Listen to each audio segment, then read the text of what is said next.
আসসালামু আলাইকুম রহমতুল্লাহি ওবরকাতু। বন্ধুরা, আজকে আপনাদের দেখাবো বরের জন্য লক্ষ টাকার প্লেট কিভাবে সাজানো হয়। আপনারা প্রথমেই দেখতে পাচ্ছেন বিশাল বড় একটি রুই মাছ এবং একটি খাসি রান, তার সঙ্গে দেওয়া হচ্ছে কয়েকটা গোটা মুরগি। তো চলুন তাহলে আজকে দেখা যাক বরের জন্য লক্ষ টাকার প্লেট কিভাবে সাজানো হয়। তো প্রথমেই আপনারা দেখতে পাচ্ছেন অনেকগুলো ফুল এবং অনেক আইটেম দিয়ে ডিজাইন করা হয়েছে। সেই ডিজাইনগুলো একে একে প্রত্যেকটা প্লেটে সাজানো হচ্ছে। প্রথমেই দেখুন কি সুন্দর সুন্দর করে টমেটো দিয়ে ফুল করা হয়েছে, যেগুলো আমরা আসলে কখনোই চাইলে আমাদের দ্বারা তৈরি করা সম্ভব না।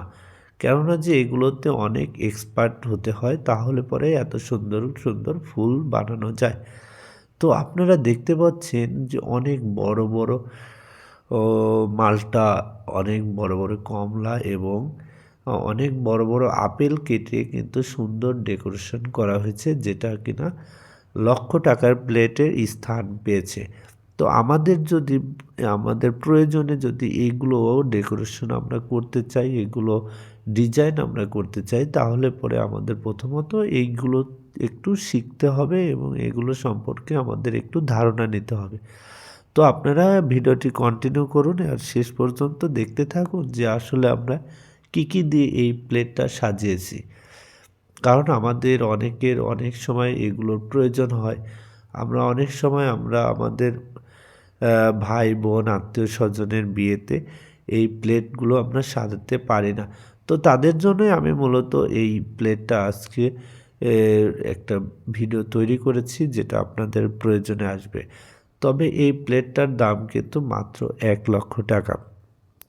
তো আপনারা শেষ পর্যন্ত যদি আমার এই ভিডিওটি কন্টিনিউ করে থাকেন, তাহলে পরে কিন্তু আপনারা সব শিখে যাবেন যে একটা ডিম কিভাবে কাটতে হয়, সেই ডিমটাকে কি সুন্দর করে একটা ডিজাইন করা হয়েছে, এটা কিভাবে করতে হয়, এগুলো কিন্তু আপনারা শিখতে পারবেন।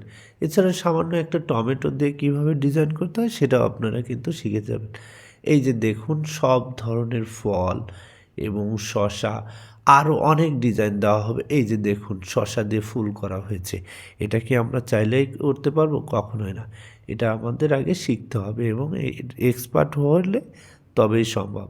তো বন্ধুরা, অবশ্যই কেমন হয়েছে প্লেটটা সাজানো কমেন্টের মাধ্যমে জানাবেন। আর যদি আপনাদের এই ভিডিওটি ভালো লেগে থাকে, অবশ্যই আপনারা কি করতে হবে জানেনই তো। তারপরে আমি বলে দিচ্ছি, একটা লাইক, কমেন্ট ও শেয়ার করে অন্যকে দেখার সুযোগ করে দিবেন। তো ধন্যবাদ সবাইকে। সবাই ভালো থাকবেন, সুস্থ থাকবেন। দেখা হবে সামনে আরও কোনো ভালো একটি ভিডিও নিয়ে। ততক্ষণে আমার জন্য দোয়া করবেন, পাশে থাকবেন। সবাইকে অসংখ্য ধন্যবাদ। আল্লাহ হাফেজ সবাইকে।